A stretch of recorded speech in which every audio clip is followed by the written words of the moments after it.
Is there a Chinese symbol for prosperity? Something like that? I don't know, that's infinity. Okay? Okay, makes sense? Yeah. So you can't get time back. You can get extra money back. And, you know, rate of return, you can figure out how to get rate of return, you know, do a lot of study and figure out what to do and be careful and whatever, right? Try not to lose your money, right? So that whole thing is this. So now you have what's called the FIN number, right? Okay, this is called the FIN number. FIN number. Do you know what your social insurance number is? Yeah? Do you know your FIN number? I don't. You should know what your FIN number is. Your FIN number is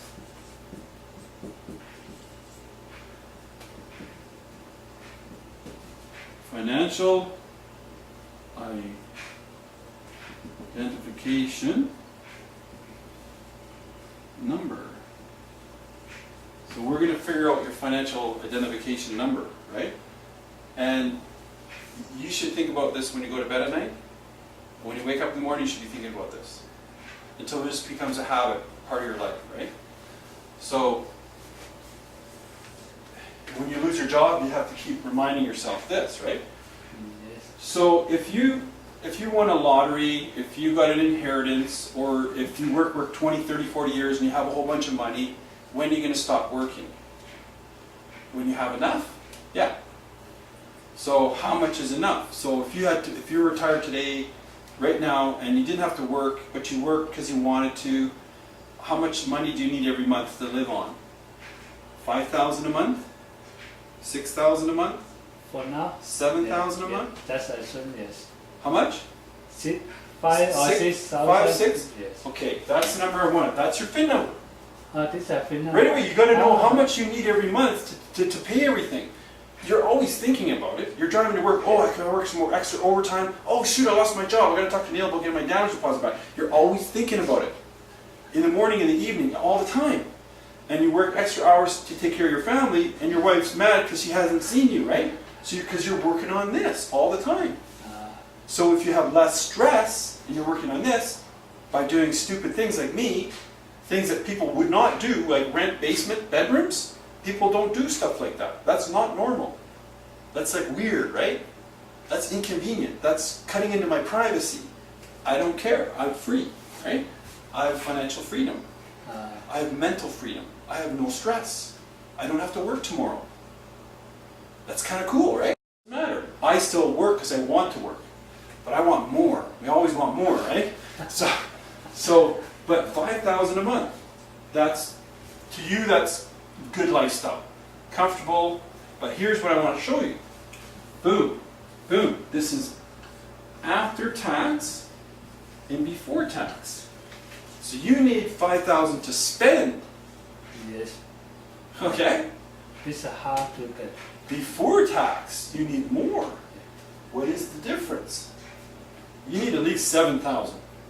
If your wife's not working, is she working or not working?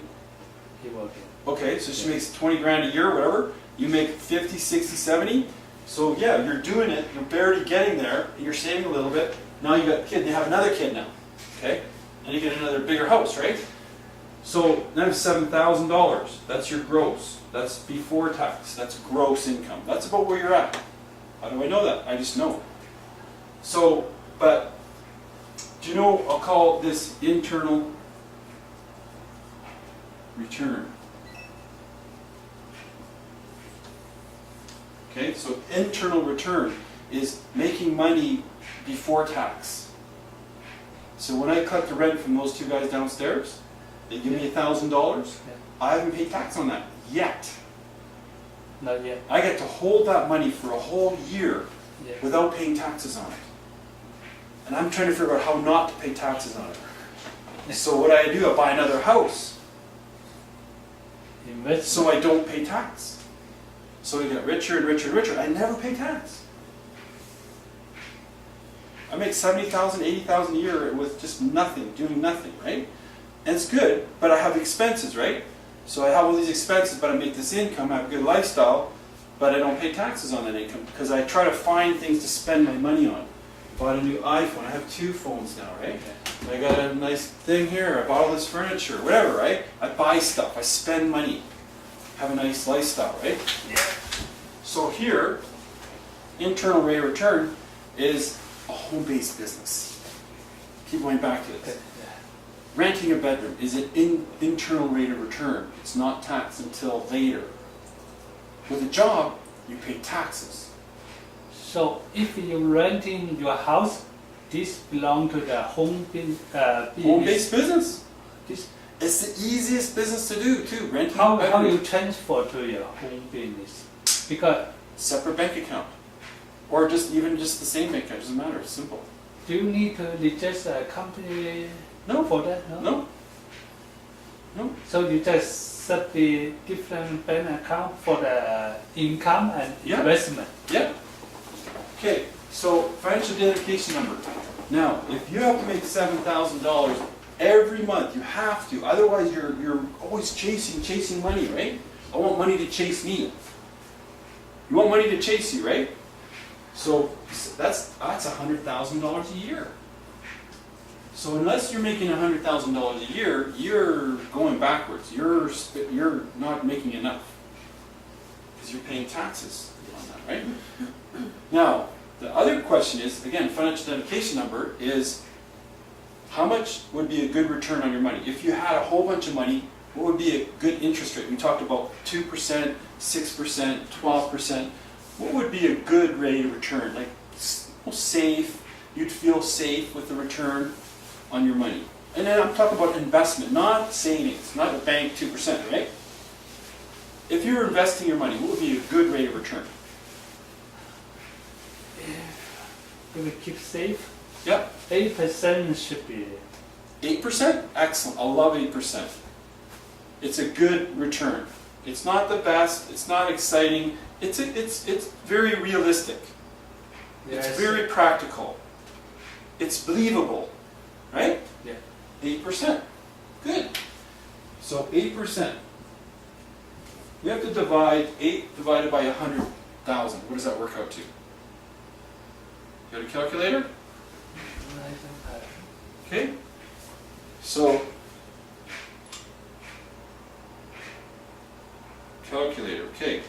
So clear. So you just go 100 divided by 8. 100 or 8 divided by 100. You'll figure it out. It'll give you a number. 1,000. Yeah, just 100 divided by 8. 100 divided by 8. Yeah.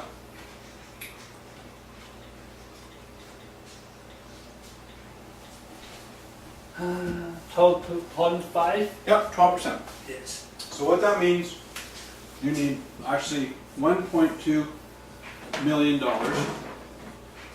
to be financially independent right now. So if you had a huge amount of money, you're 40 years old down here, $1.2 million, and that's in your investment account. It's producing all this money. Every month you're getting a check for $7,000. It's coming off the principal. You still have your principal, but every month you're getting $7,000 a month. $7,000. I know lots of investments that pay that right now. I know them pay 8.5, 9. Have you ever heard of these royalty trust funds? They're oil and gas royalty trusts. Yes. Trust, yeah. Master limited partnerships. There's lots of them out there. You close your eyes and throw a dart. They're paying like 10%. Very good, very safe. Like Imperial Esso, Yeah. big oil companies. They pay dividends. Can we trust them? Because sometimes they just. Well, they go up and 10%. down, up and down, but what they do is they pay a fixed income monthly, a dividend, 6%. ConocoPhillips, you heard of those? Huge. But let's just say, but we're talking about 8%. This is a really conservative return, right? Yeah. It's very stable, blue chip, right? But, you can invest all different places. But the bottom line is, you're 40, but when you're 65, you talk about inflation. Now we're going to talk about inflation. So, remember inflation? How much is inflation?